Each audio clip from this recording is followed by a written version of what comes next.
Hello Pisgah family, this is your weekly update for the week of March 1st, 2020.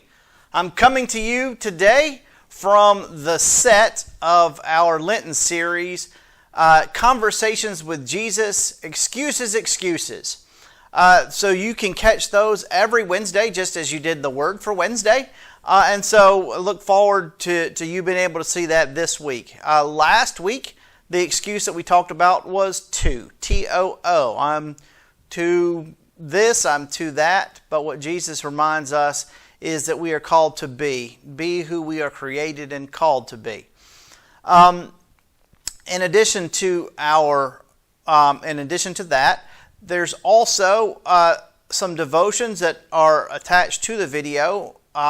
I said that they're in the comment section. The reality is they're more in the description sections of those videos, and they're available for you to be able to watch at home or by yourself or with your family.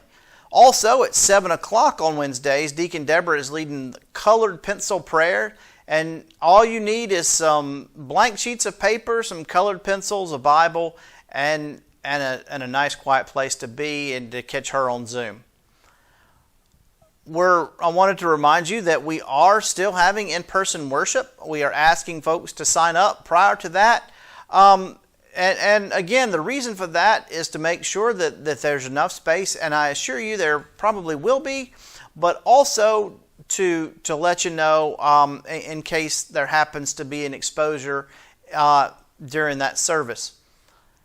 We are still collecting items for homeless vets, or I should say Abby Maccabee is through her Girl Scout troop. There is a box right in the entrance in the front of the church.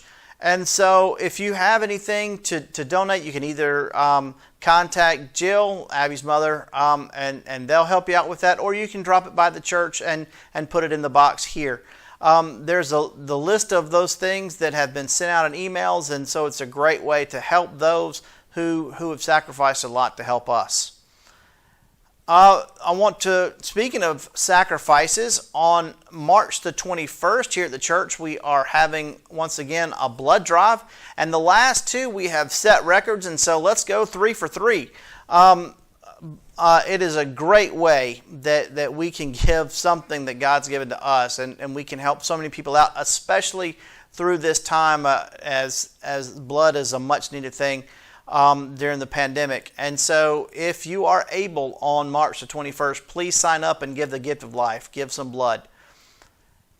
Right now, our preschool child development ministry is holding a fundraiser through Braid Pastries. Now, if you've never had Braid Pastries, let me tell you, you are in for a treat. And so they're taking orders for that now. You can call the preschool, you can call the church office, or you can get a hold of any preschool parent out there. They'd be happy to help you out. And the hope is that we can raise enough money to buy tablets for our teachers so that they can do a lot of the paperwork or communicate with parents better right there in their own classrooms. And so it's a great way for us to even be able to expand an already wonderful ministry of our preschool and after schools. Lastly, as you probably know, March is Women's History Month. And so we thought it would be a good idea to highlight some important women of the faith. And today I want to highlight Elizabeth Platz, Pastor Elizabeth Platz. She was the first woman that was ordained into a Lutheran church body in North America. She was ordained into the Lutheran Church in America, which is what Pisgah was a part of before the ELCA was formed. And that happened all the way back in 1970. So this November, we will be celebrating the 51st anniversary of women in ministry, ordained women in the ministry. And so that is a wonderful celebration, and it all started through the ministry of Elizabeth Platz. That's all the announcements for this week, my friends. Until we see each other again, may God bless you all.